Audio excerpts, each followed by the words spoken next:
আসসালামু আলাইকুম সম্মানিত দর্শক, দেশ ও প্রবাস থেকে যারা এই মুহূর্তে আমাদের সাথে আছেন সবাইকে ধন্যবাদ জানিয়ে শুরু করছি আজকের প্রতিবেদন ভিডিও।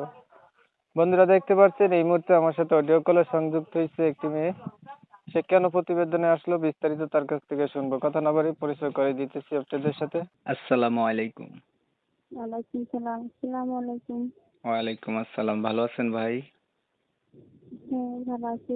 কেন আপনি প্রতিবেদন করতে চাইছেন? আপনার মনে কি দুঃখ কষ্ট আছে বলেন দর্শকদের উদ্দেশ্য করে। আমার দেখতে হচ্ছে যে ছোটকালে বাবা মারা গেছে, মায়ের কাছে থাকি। হচ্ছে যে একটা মনের মানুষের জন্য যে সে আমাকে বিয়ে করবে, ভালো রাখবে, সে গরিব হোক, সে আমাকে দুবেলা তিনবেলা খেতে দিয়ে ভালো রাখতে পারবে, ভালো রাখবে, ভালোবাসবে, এরকম একটা ছেলে আমি চাই। আপনি একটা মানুষ চাইতেছেন, সে আপনাকে ভালোবাসবে, ভালো রাখবে, দুই বেলা তিন বেলা খেতে দিয়ে এমন একটা মানুষ চাইতেছেন। হুম। আচ্ছা আচ্ছা, ধরেন আপনি এমন একটা মানুষ পেলেন, তার বয়স একটু বেশি হলো বা আগে বিয়ে করছে, বউ মারা গেছে, এমন হলো, অসুবিধা নেই। অসুবিধা নেই। না, জানবো আল্লাহ ভাগ্যে আমার ওইটাই রাখ। একটা বয়স্ক মানুষের বিয়ে করবেন, বিষয়টা কেমন হলো? অসুবিধা নাই। আজকাল হচ্ছে যে বয়সের সাথে তো সাথ নাই।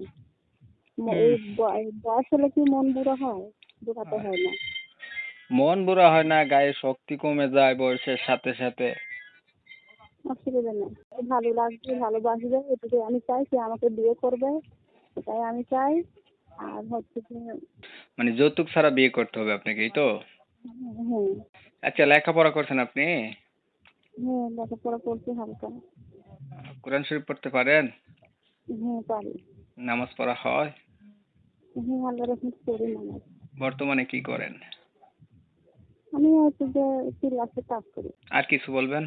না, আর কিছু বলার নাই। তাই যে হলো যে ফোন দিলে ভালো যেন ফোন দেয়, খারাপ পজিশন না দিয়ে যেন কোনো কেউ ফোন দেয় না। আর সে যেন আমাকে ভালোবাসে, বিয়ে করবো, ভালো লাগবে, এরকম একটা মানুষ চাই। এটুকুই চাওয়া।